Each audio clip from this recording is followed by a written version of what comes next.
tayo ng bagong Action 5. Testing lang, testing. Action 5 Pro from DJI.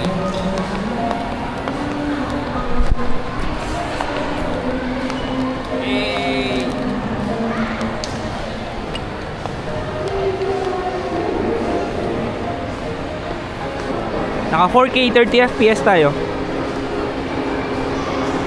Wala pa tayong pinapalitan sa settings. Pinalitan lang natin yung resolution. So pagkabili natin, hindi pa na-update yung firmware. Ito agad, sinubukan na agad, record agad. So kumusta ang quality? So kumusta naman yung quality ng audio? Sound check 1, 2, 3, ganyan tayo kalayo sa camera. Paano na? Mas maliwanag pa yung camera sa mata ko. Nawawala yung mga shadow eh.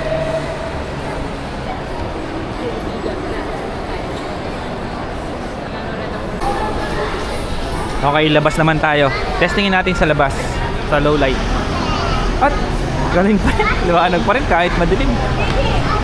Galing ng camera na to ah.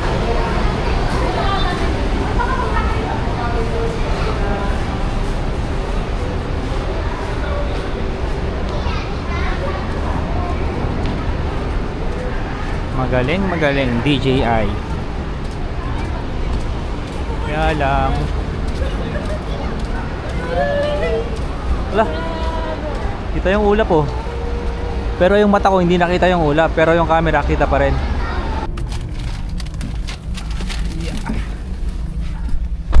Ito, pag sa loob ng sakyan, madilim sa loob. Ito lang yung ilaw natin. So maliwanag pa rin ba? Hintayin natin mamatay yung ilaw. Tignan natin kung may makikita pa siya. Ayan, wala nang ilaw. Sobrang dilim na. Wala, nakikita pa rin tayo. Kaya lang, konti na lang. Pero kagandahan, wala siyang masyadong noise. Ayos. Very good DJI. Testing low light. Nasa loob tayo ng sakyan. Try natin ilabas.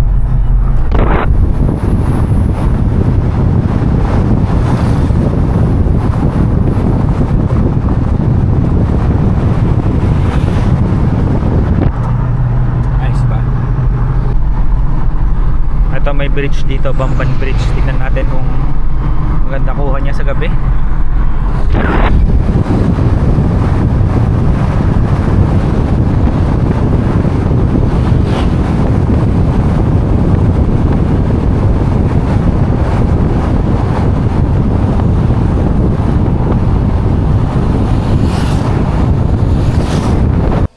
Low light talaga dito kasi nakaano tayo eh. Hindi ko alam kung anong tawag sa blind na yan, pero talagang madilim yan.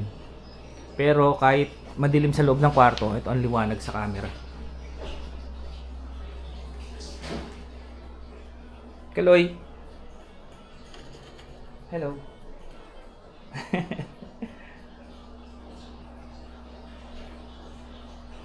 So ayan, maliwanag siya kahit madilim.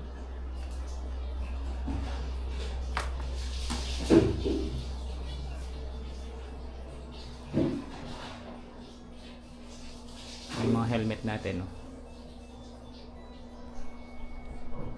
Kita ba ako? Hello, sound check. Dito tayo sa pinakamadilim na part. Ito, pinakamadilim.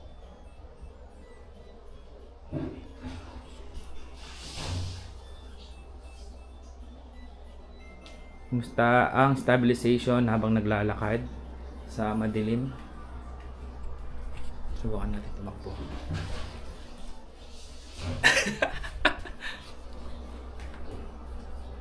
So ano, kumusta? DJI sa low light. Okay ba?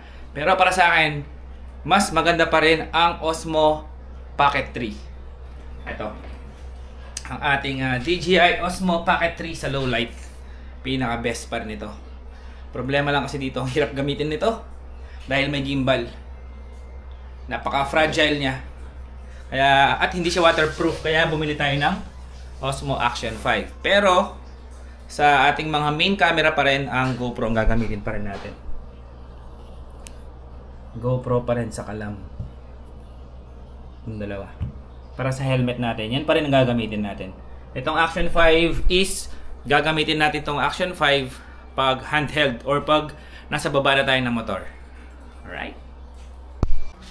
Normal mode HLG sa low light. Testing 1, 2, 3. Ito sa madilim. Ito siya. So, kamusta naman pag HLG? Parang mas realistic siya pag ganito. Pag hindi naka night mode.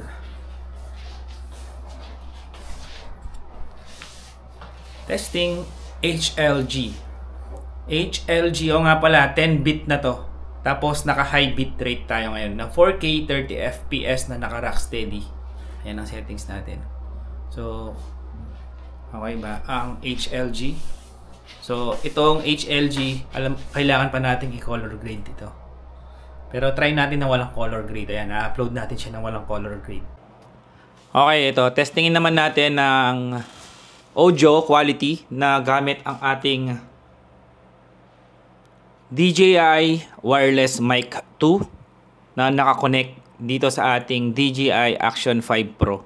So, kumusta audio quality, guys? Ayos ba?